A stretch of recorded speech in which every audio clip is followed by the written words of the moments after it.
Hazillashmang ona bilan. Qo'rqing. Onaga ozor berish kerak emas. Ona ozorlansa, ona duo qilsa, onaning duosi ko'kka yetib boradi. Onaga ozor bermang. U kelin bo'ladimi, ayolingiz bo'ladimi, zarracha ozor bermang. Abbos ibn Abdul Muttolib aytadilar: biz uchun yaqin bo'lgan Madinalik ansoriy bir yigitni og'ir xastaligini eshitib ko'rgani kirdik. Kirsak, haqiqatan holi tang holda edi.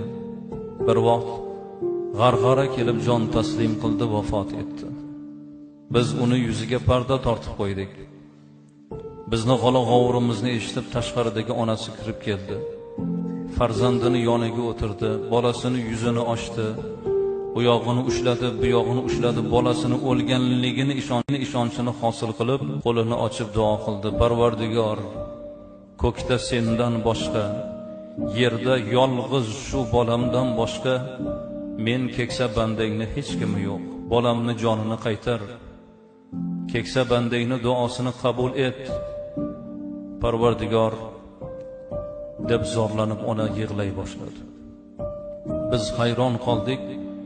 O'lib bo'lgan bolasini qayta tirilishini ona so'rayapti. Bir vaqt hali onani qo'li tushmasdan o'likni oyoqlari qimirlay boshladi. Keyin boshini ko'tarib o'tirdi. Ona bola quchoqlashib ketdi. Abbos ibn Abdul Muttolib aytadilar: "Fama barihna hatta ta'amna ma'a." Biz onasini duosi bilan o'lib tirilgan yigit bilan ovqatlanib, keyin ko'chaga chiqib ketdik deydilar.